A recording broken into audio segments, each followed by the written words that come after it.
안녕하세요. 역사의 지혜를 통해 현재를 배우는 온고지신입니다.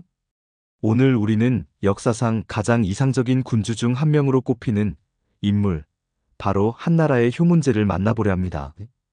역사가 사마천은 왜 그를 덕치의 금자탑이라 칭송했을까요?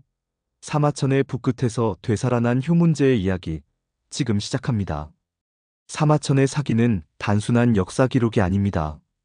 저자 개인의 깊은 고뇌와 역사가로서의 소명이 담긴 위대한 저작이죠. 특히 효문봉기는 사마천이 의도적으로 구축한 이상적 군주상의 정수를 보여줍니다. 왜였을까요? 여기에는 동시대 군주이자 사마천에게 궁영이라는 씻을 수 없는 치욕을 안긴 한무제에 대한 강력한 비판이 숨어 있습니다. 사마천은 문제의 인자함과 검소함을 부각함으로써 무제의 사치스럽고 호전적인 통치를 우회적으로 비판한 것입니다. 즉, 문제의 삶을 통해 당대 군주가 따라야 할 거울을 제시한 셈이죠. 효문제의 시대를 이해하려면 먼저 그가 등장하기 전에 핏빛 혼란을 알아야 합니다. 한나라를 세운 고조 유방이 세상을 떠나자 부인인 여태후는 무자비한 권모술수로 조정을 장악합니다. 자신의 친족인 여씨 일족을 요직에 앉히며 유씨 황씨를 무력화시켰죠. 하지만 영원할 것 같던 그녀의 천하는 기원전 180년 그녀의 죽음과 함께 막을 내립니다. 억눌렸던 모든 갈등이 폭발한 것이죠. 주발, 진평 등 한나라의 원로 공신들은 유씨 제후왕들과 손잡고 쿠데타를 일으켜 여씨 일족을 모두 추살하는 피해 숙청을 단행합니다. 이른바 여씨의 난의 종결이었습니다. 이로써 황제의 자리는 공석이 되고 한나라는 극심한 권력의 공백 상태에 빠집니다. 새로운 황제를 세워야 하는 상황. 가장 유력한 후보는 고조의 맞손자인 제왕 유양이었습니다. 혈통적 정통성도 여씨 타도의 공로도 있었죠. 하지만 대신들은 그의 외가가 강성하다는 점을 우려했습니다. 제2의 여씨가 등장할지 모른다는 불안감 때문이었습니다. 바로 이때 논의의 방향이 급선회합니다. 가장 강력한 후보가 아닌 가장 위협적이지 않은 후보를 찾자는 공감대가 형성된 것입니다. 대신들의 시선은 북쪽 변방, 대나라의 왕 유황에게 향했습니다. 그가 선택된 이유는 역설적이게도 그의 정치적 기반이 미약했기 때문입니다. 인자한 성품, 고조의 아들이라는 정통성, 그리고 무엇보다 그의 어머니 박태후의 집안이 아무런 세력이 없는 미미한 가문이라는 점이 결정적이었습니다. 다시는 외척이 국정을 농단하는 비극이 없어야 한다는 공신들의 절박함이 만든 선택이었습니다.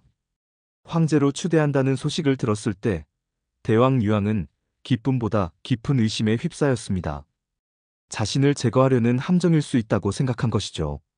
그는 신하들과 거듭 수기하고 심지어 거북점을 쳐서 기륭을 확인한 후에야 수도 장안으로 향했습니다. 장안에 도착해서도 바로 궁으로 들어가지 않고 측근을 먼저 보내 상황을 완전히 파악한 후에야 입성했죠. 이는 단순한 소심함이 아니었습니다. 자신이 왜 황제로 선택되었는지를 정확히 꿰뚫어본 날카로운 정치적 감각이었습니다. 그의 겸손과 신중함은 그를 황제로 만든 정치적 필요조건 그 자체였던 셈입니다. 이렇게 시작된 문제의 통치는 그의 아들 경제 시대로 이어지며 중국 역사상 손꼽히는 태평성대, 문경지치의 문을 엽니다. 이 황금시대의 기반은 문제의 통치 철학에 있었습니다. 바로 애민, 백성을 사랑하고 검약, 스스로 근검절약하며 무의, 백성의 삶에 대한 간섭을 최소화하는 것이었죠. 이 세 가지 원칙은 그의 모든 정책에 일관되게 적용됩니다. 문제에게 검약은 국가를 다스리는 핵심 수단이었습니다. 황제 스스로 거친 비단옷을 입었고 총애하던 신부인에게조차 땅에 끌릴 정도로 긴 치마를 입지 못하게 했습니다. 그의 검소함을 보여주는 가장 유명한 일화는 노대 건설 계획을 포기한 사건입니다. 새로운 누대를 짓는 비용이 당시 중산층 10가구의 재산과 맞먹는다는 보고를 받자 선제의 궁궐에 사는 것만으로도 황송한데 어찌 누대 하나의 일이 큰 돈을 쓰겠는가라며 즉시 계획을 철회했습니다. 심지어 자신의 무덤인 페릉조차 백성에게 부담을 주지 않기 위해 산의 지세를 그대로 활용하고 금은보화 대신 질그릇을 묻도록 명했습니다. 문제의 애민정신은 세금 정책에서 가장 빛을 발합니다. 그는 즉위하자마자 수확량의 15분의 1을 거두던 토지세를 절반인 30분의 1로 감면했고, 재위 13년에는 역사상 유례를 찾기 힘든 조치, 바로 토지세 완전 폐지를 단행하기까지 합니다. 과도한 요역과 부역 부담 또한 대폭 줄여주었죠. 그 결과 농업 생산량은 폭발적으로 증가했고, 사기의 기록에 따르면 나라의 창고에는 곡식과 재물이 넘쳐나 돈깨미로 쓴 새끼줄이 썩어 끊어질 정도였다고 합니다. 이때 축적된 막대한 부는 훗날 한무제가 대제국을 건설하는 튼튼한 재정적 기반이 됩니다. 문제의 통치에서 가장 위대한 업적 중 하나는 진나라부터 이어져 온 잔혹한 신체형, 즉 육형을 폐지한 것입니다. 얼굴에 문신을 새기고 코를 베고 발 뒤꿈치를 자르는 이 끔찍한 형벌은 한 소녀의 용기 있는 행동으로 역사 속으로 사라집니다. 기원전 167년 관리였던 아버지가 육형을 받게 되자 그의 막내딸 재영은 황제에게 눈물로 상소합니다. 죽은 자는 다시 살아날 수 없고 잘린 신체는 다시 붙일 수 없습니다. 원컨대 제가 노비가 되어 아버지의 죄를 속죄하게 해주십시오. 이 상소에 깊이 감동한 문제는 법이 이토록 가혹하여 죄 없는 사람까지 고통받게 하니 내가 심히 부끄럽다고 말하며 마침내 육형 폐지를 명합니다. 형벌의 목적이 응보에서 교화와 갱생으로 전환되는 중국 법제사의 위대한 순간이었습니다. 문제의 시대, 북방에는 강력한 유목제국 흉노가 있었습니다. 한나라 건국자 유방조차 흉노에게 포위당해 치욕을 겪었을 정도였죠. 군사력의 열세를 인정한 문제는 전면전 대신 화친 정책을 택합니다. 공주를 시집 보내고 매년 막대한 물자를 선물로 보내 평화를 유지하는 것이었죠. 조정의 강경파들은 이를 굴욕으로 여겼지만 문제는 이것이 파괴적인 전쟁을 피하고 내실을 다질 시간을 버는 유일한 방법이라고 판단했습니다. 화친에 드는 비용은 전면전의 비용에 비하면 극히 일부에 불과했으니까요. 이 냉철한 실리주의 외교 덕분에 한나라는 훗날 흉노를 공격할 수 있는 막강한 국력을 비축하게 됩니다. 문제의 통치와 그 시대상은 후대에 깊은 영향을 미쳤고 여러 고사성어를 통해 오늘날까지 전해지고 있습니다. 문경지치, 견하교착, 곡하가세 같은 성어들은 당시의 정치, 사회, 문화를 압축적으로 보여주는 언어의 화석과도 같습니다. 지금부터 이 성어들에 담긴 이야기를 하나씩 살펴보겠습니다. 첫 번째는 문경지치입니다. 특정 고사에서 유래한 말이 아니라 후대 역사가들이 문제와 그의 아들 경제의 통치 시기를 기리며 붙인 역사 용어입니다. 문자 그대로 문제와 경제의 다스림을 의미하며 동아시아 문화권에서 평화롭고 풍요로운 황금시대를 상징하는 대명사가 되었죠. 이 시기에 축적된 막대한 국부가 훗날 한무제 팽창 정책의 원동력이 되었음은 물론입니다. 두 번째 성어는 견하교착입니다.